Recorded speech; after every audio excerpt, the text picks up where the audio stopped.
Hello and welcome. So let's start filling the Schengen Visa application form so you get the multiple entry Schengen Visa. Advise that you don't skip any part and watch this video to the end because in between I'll be mentioning very important things that will scale your application and make you get that multiple entry Schengen Visa. You don't want to be denied. So do not miss any part. This is what the form looks like. So the space where there is photo, just put your passport photograph there and let's begin answering the question. So I will zoom in at some point. So the point where it says for official use only, do not touch that part, leave that part and answer every other part. So let's begin. And the first thing there you have to answer, it says your surname, your family name. So what is your surname as it appears on your international passport? Write that there. So the second one is your surname at birth. So if you have like a former family name, so what's the name you were using before you got married? Write that name there. But if you are single, just maintain like your surname at birth. Still the same surname on your passport. So the third one is your first names, given names. So here is where you write your name. You have your first name, you have your middle name, and probably now that you have like a new surname, if you are married, you write all that names there. And the fourth one is your date of birth. And you can see the format here is the day, the month, and the year. So for example, you were born on the 20th, right? 20th there, what month was that? If it's March, and March is the 10th month of the year, so do 20th/03. And what year were you born? Probably you were born in year 2000, right? 2000 there. So place of birth, what place were you born? Write it there. And that should tally to what is on your international passport. Your country of birth, state it there. Your current nationality, state it there. And they say nationality at birth, if different, just write your nationality there. So the eighth one there, you have sex, and there are two boxes to take from, male or female. Pick whichever applies to you. And your marital status is the next thing. You have single, you have married, you have separated, you have divorced, you have widower, you have other. Please specify. So whichever option is mentioned there, pick that. And if there's other marital status that is not listed there, you write it there yourself. That's why I said please specify. The next question, which is question 10, says in the case of minor, your surname, your first name, your address if different from applicant, and nationality of parental authority/legal guardian. So if you're not up to 18 and then you're applying for a Schengen visa, so that is where you have to put the name of your guardian who is going to like take that responsibility to fill this part. But if you are more than 18, skip question 10, it doesn't apply to you. And the next one is question 11, your national identity number where applicable. So you know some countries they have national identity number which is different from passport number. So in that case you can write that there. So the 12th thing we have there is your type of travel document. So do you use an ordinary passport? Do you use a diplomatic passport? Do you use a service passport, official passport, special passport, other travel document? Please specify. So pick whatever applies to you, and if you don't find your option, use the space of other travel document. Please specify. I hope you are getting value. Let's keep going and fill this application form. So the next thing you have there is your number of travel document. So what's the number of your passport or the document you are using? Write it there. What date was it issued? Which is question 14. Write the date it was issued. Where is it valid until 15? So when is the end year of this your end document? Write it there. And if maybe you are using a document like maybe a national identity that doesn't have like an end date, you can just put n/a not applicable there. And then for 16 is issued by, so who issued this document? Like if you're using a passport, it's normally stated where your document was issued from. Please write that correct detail. All information should tally so you don't make a mistake and you're not raising like red flag for the person issuing your application. So the 13th question you have there is the line where number 17, which is applicant home address and email address. Write the address where you currently live, just in case of, probably they need to send a letter to like reach out to you. So you want to be sure that you live in this address or the address you go often, you don't miss anything. So write the correct address there and put your right email address. Do not use an email address is not functional, you can't remember the password or something. Write an email address that you have easy access to and you check your email regularly. Use that. So again, you have your telephone number. Write your telephone number. If you have more than one telephone number, write it there. Write as many as you wish. So 18th thing there is residence in a country other than the country of current nationality. So if you know you live in a separate country different from your own original country, state it there. Is it no? Is it yes? And so if you don't live in a separate country, just take no and jump to the next question. But if you live in a country different from your nationality, stick yes. And the residence permit or equivalent, the number of it. The number is always on this document. Go there and write the number. And then it says valid until, write the end where this residence permit is valid until. But then if you have something like indefinite leave to remain or something, state it there. Always write what tallies with your document. So the next thing, number 19, is your current occupation. What do you currently do? Are you employed? Are you a business owner? Are you a student? Whatever. Put your current occupation there. So 20 is employer and employer's address and telephone number. So for student, it says name and address of educational establishment. So where do you work? Where do you study? Write it there. What is the address? Put the address there. Put the postcode, if you know postcode, the telephone number. Put a valid telephone number that they could reach out to. Probably they want to contact just to check if you are authentic. So put the right number that they can reach out to there. So 21, let's jump over to 21, which is your main purpose of this visit. So yeah, this is very important. This determines why a lot of people don't get like long Schengen visa or I even deny their application. What is the main reason you want to go? Because this is like a story you're telling from all your answer. Whatever you're saying and with the document that you're submitting, let everything tally together. So it's not like you are saying different things here and there. That just kind of like throw off your officials. And these people, they are very busy. So write and follow simple, straight, clear procedure. What is the main reason? I know maybe you want to go there for business. Some people want to go there for business. At the same time, you want to go for tourism. You want to go for health checkup, whatever. But please, let's say for the first time that you are going there, that should be like your main reason. State it there. Is it tourism? Pick one and just leave it there. Is it for business? Are you visiting your family or friends? Are you going for a cultural program? Are you trying to do sports? Are you trying to do official visits? Are you going for medical reasons, study, transit, airport transit, or other? You cannot be going for study and then you put tourism. They're going to give you a tourism visa and you can't use that to study while you're in the Schengen zone. That's going to cause issues for you. So please pick one reason. While you're studying, you can do tourism in between. So just pick the main reason that applies to you. So let's move along. So the next one we have there is 22. Member states/states of destination. So where are you going to? So this can be really tricky, and I would advise that please, if you're applying to a particular country, so there's like different country. Are you trying to go to Spain, France? Please, that country you're applying to, that you booked an appointment for to submit your application, write the name of that country. Because most times, if maybe we know you intend to like go to France or something later, but because this is a different consulate, maybe you're trying to go to France and you're applying through Spain.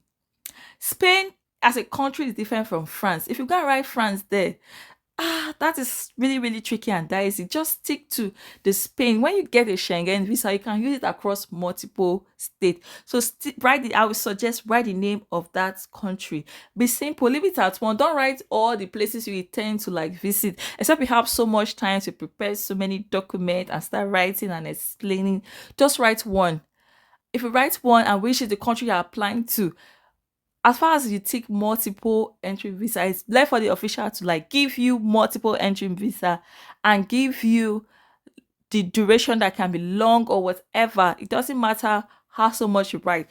People who have also done this way have gotten multiple Schengen visa. So let's keep going along so you don't miss more details and fill your application correctly. So the next thing is member state of first entry. So put it there, the member state of first entry, which is that country you're trying to go to.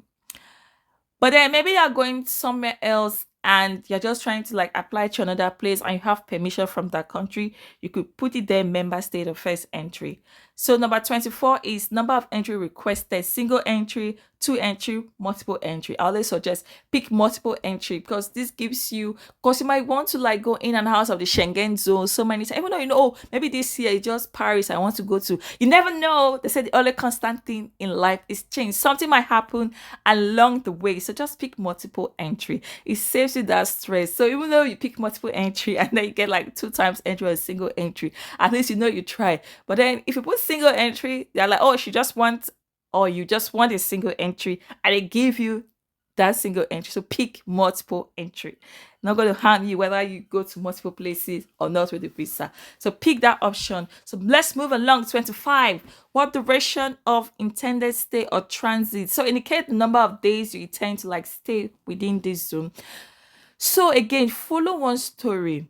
We know you want to visit the Schengen zone over and over again, but for the first time, with the flight ticket you probably booked and your accommodation, even though it's a dummy ticket, and you stated 5 days, even your travel insurance that you are submitting is 5 days that is there, but then you got to write 10 days. They're like, you can't, they won't give it to you because it's like you're not properly insured at this time you're applying. So the next one is 26. Your Schengen visa is issued during the past 3 years. So probably you've had a Schengen visa before. If it's yes, put yes. If it's no, no. And if you've had one before and you say yes, put the dates where it was valid from. You could mention everything in this particular box, here to here, this country, just like that. And then your fingerprints collected previously for the purpose of applying for a Schengen visa. Yes, have your fingerprint been collected before? No, has it not been collected before? So take the right option. And then it's like there's a box that says date if no. So if you know the date when it was given, write it there. So 28 is entry permit for the final country of destination where applicable. You don't have to answer this question if you just picked, oh, I'm going to this country because I'm applying to this country, just to make it simple. But you know, maybe you're just passing through that country and maybe that's the country that have slots, but then you have like an official letter from the other country like to visit. You could do that. But like I say, to make things simple, just leave blank, focus on that country so they're not like asking you so many questions and coming back. They can still give you multiple entry that you could use to go to the other country you plan to go. So intended date of arrival in the Schengen zone. Please be very careful here. Remember with your travel insurance, which is why I say these are the little bits of information that they are looking at. You stated that, oh, I want to visit on the 10th of February. That is where you bought even your dummy ticket, your flight is showing, your insurance start counting from, your accommodation starts showing. Then here you now start writing on the 5th. You can see this disparity. This is like different things you are saying. It's going to like raise an issue and make your case some sort of complicated. Just stick to that first date. You have the time, even though oh, let me just put that there because I might go much earlier or much later. But to be on the safe side, the one that tally with that document, put it there. When you're issued your visa, you might go on that same date, or you can decide to go after that same day. Nobody will question you. But please, these are the little bits you have to do correctly in your application. So put that intended date that tallies with whatever supporting document you're submitting and write it there. So number 30, your intended date of departure. Yes, they don't want you to come to the Schengen zone and decide to make there your permanent residency. There's an application of like if you want to like relocate to a country and things like that. Remember the option that you have ticked for. State when you intend to leave. Even though again you want to keep visiting, you want to visit another country or whatever. Like I said, don't try to make things overcomplicated by listing so many things. But for this particular country, the one that is your first ticket is showing, write it down there. The next thing we have there is 31. I hope you are getting value. Don't forget to like and subscribe. So 31 is surname and first name of the living person in the member state. If not applicable, name of hotels or temporary accommodation in the member state. So remember, you've picked an option. Maybe you're trying to like visit your family and friends. You can put their details here. But if you are going for tourism, you are going for study, you are going for business, which is like a separate application, what you should do here is, because it says surname and first name of the inviting person. So if it's like you're visiting for cultural exchange, you write that. But then if none of this apply to you, you don't have relative, you're going for tourism, just write the name of the hotel or temporary accommodation. Maybe you're booking an Airbnb or a shared accommodation. Write the name of the apartment there. So under there is the address and email of the inviting person, your hotel or your temporary accommodation. So what is the address of this place that you're going to stay? Write the address there. Telephone and telefax. Put a correct number that they can reach. If you are booking to an hotel, I mean, this information is on the website. If you're being invited by somebody, please collect the right information so that you're not stating something, and when they Google about this thing or try to reach out, it's something different. Please use the right information. Let's move along quickly. 32, we have your name and address of inviting company/organization. So here is, remember, maybe you're going for a cultural exchange program, and let's say Tornadoes, for example, I'm just make up that name, charity invited you. Write the name of that company or organization. But if you were not invited by anybody or anything, you're going for tourism or other purposes, leave blank. There you have telephone and telepass of company/organization. If you are being invited, put the telephone number again of that company. Yes, you can say, oh, we are repeating again. Yes, please answer the question, because it's asterisk there, it's compulsory. Wherever you say asterisk, it's compulsory. But if this does not apply to you, leave it. But if it applies to you, please write the information again. Follow due process. So the next one is surname, first name, your address, your telephone, and email address of contact person, the company, organization. So if you're invited by somebody, please, we don't even invited by Tornado Charity, but I mean, Tornado Charity has an HRO, they have a program manager, they have an executive director. Just put the name of one person that they could reach in case they want to like check if you are actually saying the right thing. I want to reach out to someone to make sure that is the right person. Please put the right information. Let's move along quickly to number 33 that say cost of traveling and living during the applicant stay is covered. So yeah, who is paying for this trip that you claim you are trying to go? Are you paying by yourself? So if you are paying by yourself, you take that. And then there's like means of support. Are you going by cash, traveler's check, credit card, prepaid accommodation, prepaid transport, all that? So whichever applies to you, tick that there. But most I would just say cash, because in between you can do cash and things like that. You have a bank statement to like prove. But if you want to solely rely on solely rely on credit card, just tick credit card.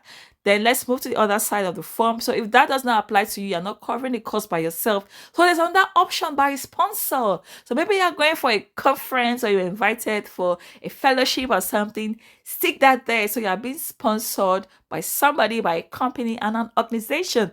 And please write the name of that. Remember, they say refer back. So remember to go back again. Like I said, this thing, they like you repeating information sometimes, to like use that same information. Come back here and put again the name of the organization.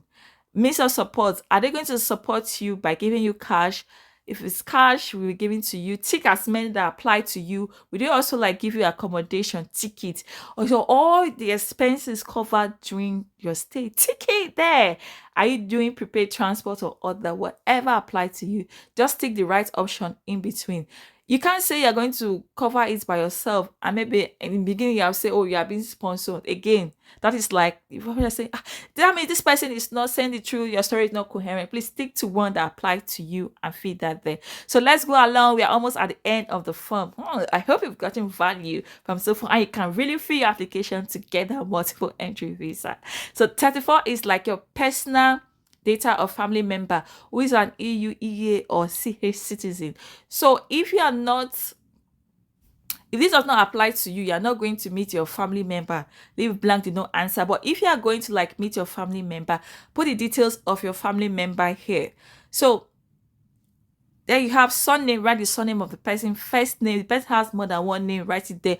But if date of birth of that person, collect it, put it there. The nationality of that person, collect the right information, because you are going to a country and they have like database. They want to find out, you're saying you're going to meet somebody, they want to be sure you're not being kidnapped, or you're going there for trafficking, or they're not trying to kidnap you. Please put the right information and the number of travel document or ID card of that person. Collect it. But if you know you're going for tourism or other purpose and you don't have member states, or even though you have, but your main reason is not to go and meet your family member, you're going for tourism, leave this blank, do not answer, so you don't overcomplicate your application.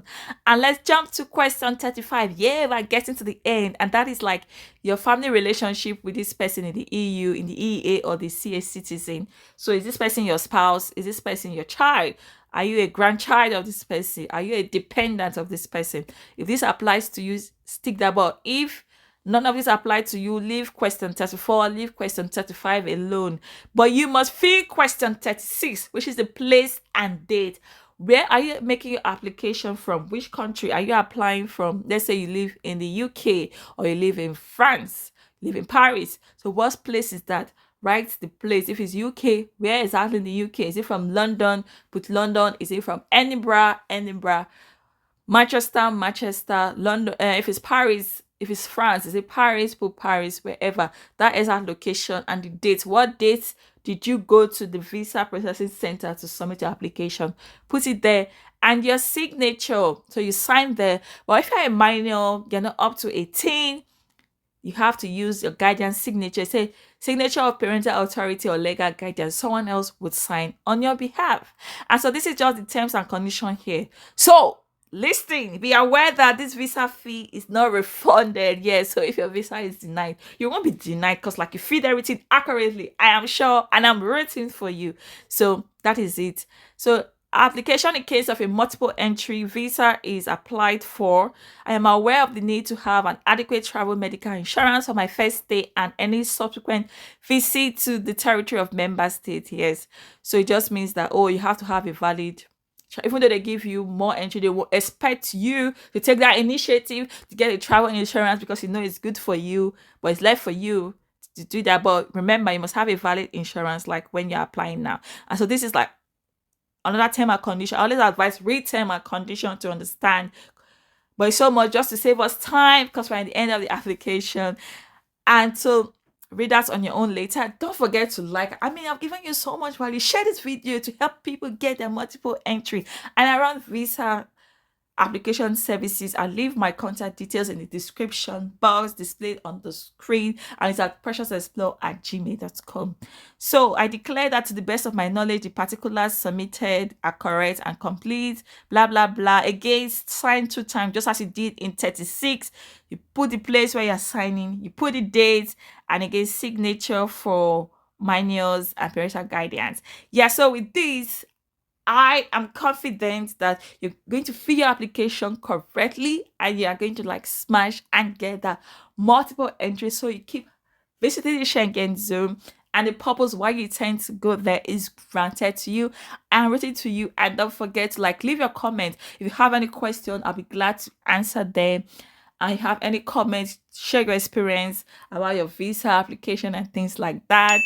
And just general comment for this channel. What tips, what improvement do you want to see, or what kind of videos you want me to make, and I will read them and answer them. Thank you for watching, and until next time, I say is happy travel. Bye.